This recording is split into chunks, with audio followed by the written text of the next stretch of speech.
Okay, hi everyone. My name is Ashley. I work at the library here, and thank you for joining us for our virtual parent-child workshop. Today, we're going to talk to a resource professional for your young children. And without further ado, we're going to get started with Lynn Gallagher today. So Lynn, tell us a little bit about yourself and what you do. Well, first of all, hi everyone, welcome.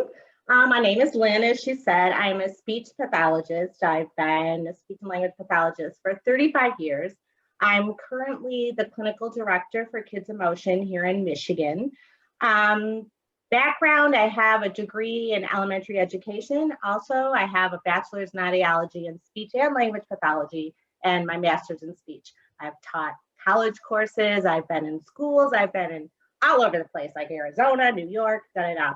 I've always had a liking for pediatrics, and obviously I'm still here. I'm not falling off my chair or rocking, so we're still doing good here. Okay, thank you so much.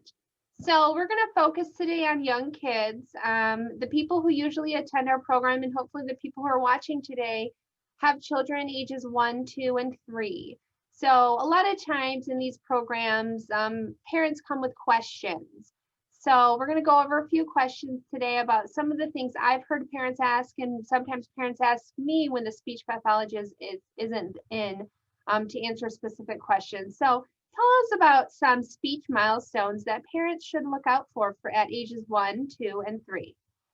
I just want to let you know it can vary. It's like there's a spectrum, so I'm just going to be like a broad, and then if there's specific questions, obviously at the end I can give you our website. We have an interactive screener that parents can always go on and have a professional answer. Like at 1 year of age, basically the children, there's mama, dada, they're vocalizing, they're aware of their environment. They might see a cat and say meow, instead of cat. So they're really visual and experimenting. So you'll hear, for example, they might hear a song and later on you might hear them go, uh-oh, like they'll sort of repeat some of what they hear. So they're exploring toys, they're walking around, they're listening more than speaking a lot. You'll hear a lot of babbling and vocalizing, usually when they're crib in their bed, they're practicing their sounds. Okay. Now, go ahead. Thank you. That was just for 1, right? Right, that was just for about 1. Thank you. The interesting thing from here is from like 12 months to 18 months. So they have maybe 3 or so words approximations at the age of 1, but 18 months, they have about 15 to 18 word approximations. They start following basic directions. They're aware, up, mama, look. You have more of a vocabulary, but the real large thing is at 18 months to 2 years, that vocabulary can jump anywhere from 15 words up to 50 to 250. So that's the big gap that you have to watch, because if they're not progressing and they're still staying at, say 20 words or 25 words, and they're 2 years of age, something's going on. There's a delay there. At 2 years too, they're starting to put phrases together. They can follow commands, sit down, stand up. They're playing, they're, they hide objects, but that's littler, but they're stacking, they're sorting, there's some pretend play coming into that, stirring with a cup or talking to their baby doll. So that all starts too. At 3 years of age, so you're going from, 18 months to 2 years, about 50 to, that varies. I say they have approximately like 250 words, but you'll see there's a variance if you Google it. But from like 2 years to 3 years, it's up to 1,000 words. So that's another cue right there. At 3 years of age, they should be talking sort of in a conversation with you. They should be problem solving, following 1 and 2 step directions, understanding in and out. So that's the key there. But I think you're going to ask me this. What I look for when they walk in the room, you have to see how they're interacting in the environment. Are they walking all over the toys? Are they just only playing with one toy? How is their attention? We call some children, they're up on the counter and then they're on the lights and then they're off the chair. So you have to look at all different aspects of a child when it comes to language. I'm going to explain a little bit. When you talk about speech and language, speech is actually articulation, the sounds. A lot of people get confused in that. The language aspect of it, there's 2. There's receptive language and then expressive language. So receptive language is comprehension, retention, memory, understanding. Expressive is how they express themselves. Can they tell you what they're seeing or what they're saying? The grammar. So as you get older, age appropriate grammar. Cool. Thank you so much. That was a great answer. And you covered a lot of stuff even I didn't even hear. I haven't even heard about. So thank you. So what are some practices at home that parents can do to encourage healthy language and speech development? Well, this is really fun because now that we've all had to be on telehealth and virtual, we've all learned to become very creative really quickly. So if you look around, you have everything around you for speech and language. You do not have to sit at a table. There's anything you can, for example, I'm going to give you just a variety. There's puzzles, okay? You have puzzles, the basic puzzle where the animal matches the animal, right? Well, a higher step puzzle, for example, would be this, but it doesn't match. It goes over something else, but then you can talk about it. Like, for example, oh, what's on the swing? A honey pot. Oh, do you like to swing? Where do you swing? So you can go with it. So there's little things like that to do. Fun things, we actually made Mr. Potato Heads out of potatoes. So I went around and I actually have an apple today and we found birthday candles. We made arms. We made a nose out of the corn thing. We had a hat. So it's just little things you can find in the house. Another fun thing is I got a basket. Oh, we're gonna go shopping. We have a basket. Go to your refrigerator. You can talk about what's in the refrigerator. Or, oh, let's go around the house and find everything that's red and put it in the basket. So there's a lot of different things. Always encourage. The younger ones, music.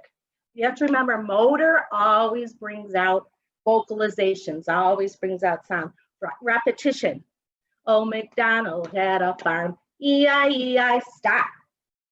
Oh, then you go on his farm, he had a stop. See if they, if they say a cow, what's a cow say?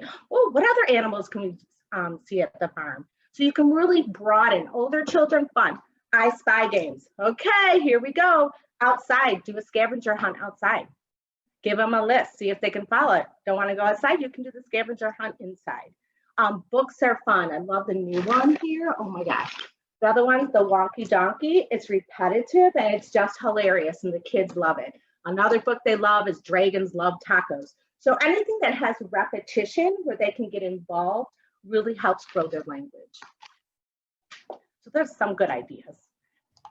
Yeah, definitely. We are pros here about books at the library, all about repetition and rhyming, and we know the good ones for the young kids. And there's Wonky Donkey, and there's a second one now, and I forget the name of it. Oh, I don't know that one. It's like Itsy Bitsy something, I don't know, but it's like that. It's just exactly like Wonky Donkey, and it's just as funny. So, what are some things parents often worry about that might be a part of normal speech development? I get a lot, they have older siblings. Oh, they're talking for my child. That there's a possibility that could be happening. I see that more often, or he's, my husband was a late talker, whatnot. So I find that, but you need to monitor that because that possibly could be true. But once again, remember those milestones from 18 months to 2 years of age. If they're still not talking, then you really need to look into that. Okay, thank you. So where can parents go for more information if they're concerned, if they have any questions about their child's speech and language development? First of all, you'd want to contact your pediatrician and let him or her know of your concerns. Watch the milestones. Watch, all of a sudden my child's talking and he's not. Okay, something there might be going on. Or and besides the pediatrician, obviously there's online. You can contact your school district. They'll have questions for you. We at Kids in Motion, if you go to our website, kidsinmotion.mi, we have an interactive screener and you can fill it out. Just say, I know I have a little bit of concerns, and it goes through all disciplines. It goes through occupational therapy, it goes through physical therapy techniques and speech and language. And it is sent to us. It's all HIPAA, no one else can see it. I would review it. And if I think there's concerns, or even if there's not, I'm going to contact you. So we can just do some further investigating if need be, or I can recommend maybe a facility near your home or a children's hospital near your home. Okay, Thank you. Are there any other like common questions that you get from parents about speech and language development that we haven't covered yet today? I think it's really important that parents are aware that usually there's something else besides just speech and language. If you think about the person in a whole, I'm really big on sensory integration and occupational therapy and movement. So if a child has low muscle tone in the core, or he's not able to coordinate movements, well, how is he going to be able to coordinate all the speech and respiratory to produce sounds, hard sounds? Or if the child's not regulated, for example, he has tension, he has some, can't stand being touched or things on his feet. So you ask him a question, but someone's too close to him or her, what's going to happen? They're worried about this. They're going to miss all the language, whatever you just asked them.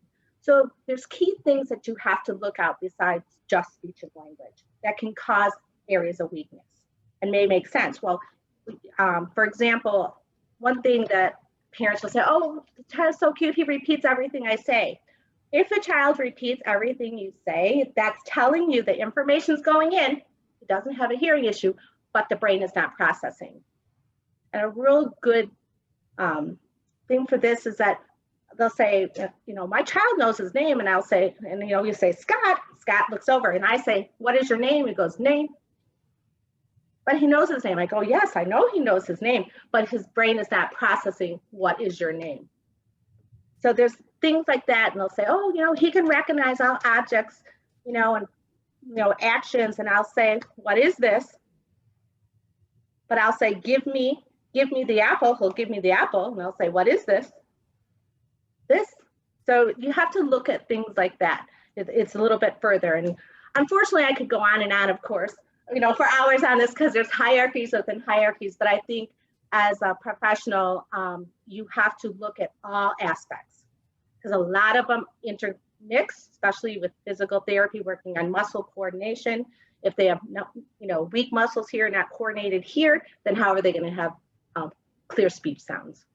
Cool. Thank you. Yeah, that's a really good tip to kind of pay attention. It may not just be a speech language. It may be something else going on. So it's great to I highly recommend it. If you have any concerns, you should go immediately. If you wait till they're older, then it's like they have to undo what's already memorized. It's more difficult for the child to make progress as quickly. I just think parents always have an instinct, and even if the pediatrician or who you go to says, well, we think it's normal, developmentally normal, but you still have an inkling, I would go get it checked out because there is a variance. And this is really quick, I'm gonna throw it in here, because there's a difference too, I wanna let you know, between medical therapy and educational therapy. A lot of parents don't know that. Educational therapy in a school setting focuses on activities of daily living, functional. So they're going to work on maybe colors or recognizing clothes or following directions, where medical, if I see the child has a motor planning, I can totally focus just on speech production. I don't know if that makes a little bit sense to you, but there is a difference. And it's good to have both.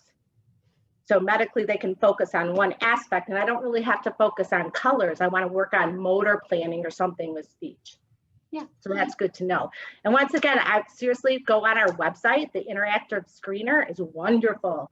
It just gives you, and we get to look at it. We get to call you and summarize and say, hey, maybe you should get this checked out, or watch this in 3 months, give us a call back.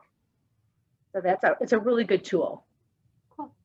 Thank you so much, Lynn. I think we covered all that I kind of wanted to cover as a little overview today for parents to get kind of a little touch of some of these common questions that I've heard and some of the other resource professionals have heard. If there's nothing else from you, I just wanted to thank you so much. And remember, if you do have any concerns, just ask somebody, go get it checked out. It doesn't hurt to ask. Absolutely. Yeah, definitely. Yep.